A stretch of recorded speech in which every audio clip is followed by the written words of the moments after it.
जय हिंद दोस्तों, मेरा नाम है रुपेंद्र कुमार शर्मा और आप देख रहे हैं शर्मा कोचिंग क्लासेस। अगर अब तक आपने इस चैनल को सब्सक्राइब नहीं किया है तो रेड कलर का बटन होगा, जाके सब्सक्राइब जरूर कीजिए। हमारे टेलीग्राम शर्मा कोचिंग क्लासेस से जरूर जुड़ जाइए। ये मेरा कॉल या व्हाट्सअप नंबर है, इससे भी आप जरूर जुड़ जाइए। रेलवे एनटीपीसी सीबीटी 1 की पेड क्लासेस, ये क्लासेस 90 डेज के लिए है। 90 डेज दिसंबर में आपका एग्जाम डेट है ना। तब तक ये कोर्स है, उसके लिए पूरी क्लास की फीस है 1000 रुपीज़, जहाँ पे मैथ्स, रीजनिंग, करंट अफेयर सब कराया जाएगा। इस नंबर पे आप कॉल करके हमसे बात कर सकते हैं। चलिए, आज का जो नंबर सिस्टम का है उस पार्ट को मैं चालू करता हूँ। एडवांस लेवल पर है, जो कि एग्जाम से एकदम रिलेट करेगा और एग्जाम में आएगा भी। ठीक है, चलिए शुरू करते हैं। तो देखिए, ये सारे क्वेश्चन ना आपके एग्जाम में आ चुके हैं और पूछे गए हैं और एकदम गारंटी है कि रिपीट होता है। ये इसका सॉल्यूशन है। अब इस सॉल्यूशन को ना करते हुए जो मैं सॉल्यूशन बता रहा हूं वो देखिए, इसका उत्तर डी आएगा, पहले से मैं समझा दे रहा हूं। ठीक है, अब ऐसे क्वेश्चन को कैसे बनाते हैं, इसमें समझना क्या है वो समझा रहा हूं मैं। देखो, यदि 1 का क्यूब, 2 का क्यूब, 3 का cube plus dash dash dash 10 का क्यूब का मान 3025 हो, 2 का क्यूब, 4 का क्यूब, 6 का cube plus dash dash dash 20 cube का वैल्यू कितना होगा। अब आप में इसमें देखना है सीरियल देखना है आपको कि सीरियल कैसा है। अगर आप ध्यान देंगे, मैं समझा रहा हूं ना आपको, यहां पे समझेंगे कि 1 का क्यूब प्लस 2 का क्यूब प्लस 3 का cube plus dash dash dash ये 10 का क्यूब इक्वल टू 3205। अगर आप देखो तो 1 2 3 एक सीरियल पे है, ये 1 2 3 10 तक गया हुआ है। सेम 2 का क्यूब प्लस 4 का क्यूब प्लस 6 का cube plus dash dash dash ये 20 का क्यूब का मान पूछा है। अब ये भी आप देखो 2 4 6 सम संख्या होता है, ये भी सीरियल में है। अब आपको याद रखना है, जब ऊपर का सीरीज और नीचे का सीरीज जब दोनों सीरियल में हो, ऊपर का सीरीज और नीचे का सीरीज जब दोनों सीरियल में हो, तो क्या करते हैं, हम पहले पद को लेते हैं। क्या करते हैं हम लोग, देखो समझा रहा हूं ना, हम लोग क्या करते हैं, हम लोग पहले पद को लेते हैं, पहले वाले इसको लेते हैं पद को या टर्म्स को। तो पहले वाला पद में है आपका 1 का क्यूब बटे 2 का क्यूब। लेना ऐसी है, जो ऊपर जो नीचे नीचे इक्वल टू जो आपके पास दिया हुआ है वो कर लीजिए 3025। 1 का क्यूब 1 होगा, 2 का क्यूब 8 हो जाएगा, 3025 इंटू करेंगे तो जैसे आप 3025 इंटू 8 करते हैं तो 24200 आपका उत्तर आता है। ठीक है, कहने का मतलब ये इसी ट्रिक से आपको बनाना है, जब ऊपर के पद और नीचे के पद इक्वल होंगे किसी भी सीरियल में तो ऐसे ही बनाना है। ठीक है, चलिए अगला क्वेश्चन लेके चलते हैं कि 2 अंकों की संख्या, अंकों का योग 14 है। यदि उसमें 36 जोड़ा जाता है तो अंक आपस में अपना स्थान बदल लेते हैं। 2 अंकों में से सबसे छोटा अंक कौन सा है। देखो, कहने का मतलब सबसे छोटा अंक पूछा है तो जो भी ऑप्शन दिया है वो सबसे छोटा अंक का ही होगा। अब यहीं पे एक ट्रिक दे रहा हूं मैं, यहां पे सिंगल अंक पूछ दिया इसलिए परेशानी हो रहा है, वरना दिक्कत नहीं जाता। 36 जोड़ने पे अंक आपस में बदल जाते हैं। आपको दोनों देखो, 2 अंकों की एक संख्या, अंकों का योग 14 है। अब इस सभी ऑप्शन को 14 बनाओ। 10 में कितना जोड़ूंगा तो 14 बन जाएगा, तो देखो सॉरी 4 में अगर मैं 10 जोड़ता हूं तो 14 बन जाएगा, पर वो 2 अंक की बात किया है तो 10 4 और 10 कितना हो जाएगा 14। ठीक है, अगर आप यहां पे चलो कर देते हो ये 10, एक्चुअली में ये 3 अंक हो गया है ना, 0 भी अंक में आता है और 4 में ऐसा कोई और अंक नहीं है जिसको जोड़ने से 14 आएगा, तो ये आपका आंसर तो हो ही नहीं सकता। यहीं पे ऑप्शन खत्म है ना। 2 अंक क्या होता समझाता हूं, जैसे कि अगर आप a और b लिख रहे हैं तो ये 2 अंकों की संख्या है ना। अगर आप a और b और c लिख देंगे तो ये 3 अंक बन जाएगा। जैसे 4 लिखा हूं समझ आता है, यहां पे मैंने 10 लिख दिया और 3 अंक बन गया, ये नहीं होगा। इसमें 5 में क्या जोड़ू कि 14 बन जाए, तो 5 में अगर मैं 9 जोड़ता हूं, भाई 5 और 9 कितना होगा 14, ये मेरा आंसर हो सकता है।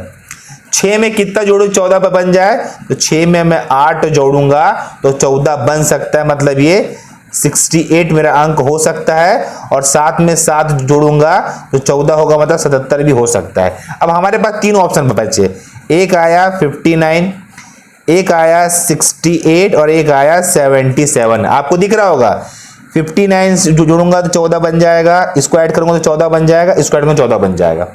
अब 36 जोड़ने पर अंक पलट जाते हैं। अब मैं सभी में 36 जोड़ दे रहा हूं, अंक पलटना चाहिए। देखो 9 और 6 15 हासिल आई 8, 5 3 8 और 1 9, 95। पहले 59 था और ये बन गया 95, अंक पलट गया। ये मेरा आंसर हो सकता है, इसको मैं राइट मान लेता हूं। 8 6 14, 4 6 3 9 1 10, अंक कहां पलटा, 68 का बन गया 104। ये तो गलत है।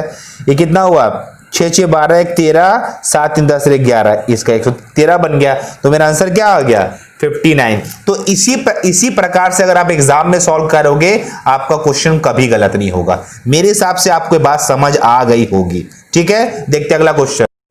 चलो अगला क्वेश्चन आप देखो, है ना। अगला क्वेश्चन है ये क्वेश्चन नंबर 4। किसी शहर की जनसंख्या उसके 5वें भाग से 5000 अधिक है। शहर की जनसंख्या क्या कह रहे, देखिए यहाँ पे ध्यान दीजिए, ये बैंगलोर TCCC में आ गया है, मुख्य परीक्षा मेन पेपर में आया है, तो ये आपके प्री में भी आ सकता है। आपको जमाने आना चाहिए बस। किसी शहर की जनसंख्या उसके 5वें भाग से 5000 अधिक है। देखो हम जनसंख्या को क्या मानेंगे, x मानेंगे। ठीक है, शहर की जनसंख्या को हमने x माना। अब इस लाइन को सेट करेंगे, किसी शहर की जनसंख्या उसके 5वें भाग से 5000 अधिक है। शहर की जनसंख्या उसके 5वें भाग से, ये उसके 5वें भाग से कितना अधिक है, 5000।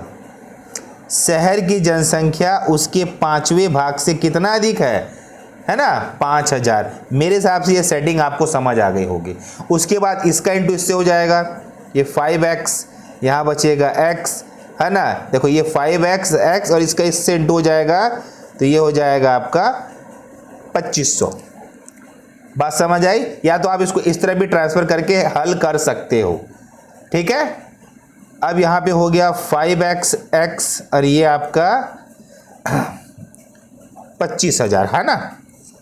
देखो तो ये हो गया आपका 4x, ये हो गया आपका 25000। काटो, 4 छक्के 24 मतलब 1, 4 दूनी 8, 4 पंचे 10, सॉरी 4 दूनी 8, है ना, 4 पंचे 20, ये कट गया और ये आ गया आपका आंसर C, है ना। देखिए आ गया है पूरे स्क्रीन पे। अच्छा कैलकुलेशन नहीं दिख रहा होगा, वापस दिखा देता हूँ। शहर की जनसंख्या x, है ना, 5वें भाग से अधिक था, मैंने इसका इंटू से किया, इसका इंटू से कर दिया। एलसीएम के नियम से ये 4x हो गया, 4 से काटा, 4 छक्के 24, कितना गया आपका 1, 4 दूनी 8, कितना गया 2, 4 पंचे 20। शहर की जनसंख्या कितनी निकल के आ गई, 6250। मेरे कहने का मतलब जो सेटिंग कर लेगा वो कैलकुलेशन कर लेगा मेरे हिसाब से। और आप लोगों को मैंने सब पढ़ा दिया है, जो मेरे ऑफलाइन वाले बच्चे हैं, तो उनको ये तकलीफ नहीं जाना चाहिए। ठीक है, चलिए अगला क्वेश्चन देखेंगे आप। राजीव को अंग्रेजी में अंकगणित में मिले अंकों के 1/3 अंक मिले हैं। यदि उसने कुल विषय का 200 कितना 128 अंक मिले हो तो उसे अंकगणित में कितने अंक मिले। ऐसे क्वेश्चन को हम रेशियो से सॉल्व करेंगे। हम रेशियो बना लेंगे। रेशियो कैसे बनाएंगे, देखो राजीव को इंग्लिश को ई किया, इंग्लिश में अंकगणित में मिले अंकों का 1/3 अंक मिला है। अंकगणित को ए किए, अंकगणित में मिले अंकों का 1/3 मिला है, तो इंग्लिश और अंकगणित का A/1/3 ये रेशियो में कन्वर्ट हो गया, ये इसके नीचे आया।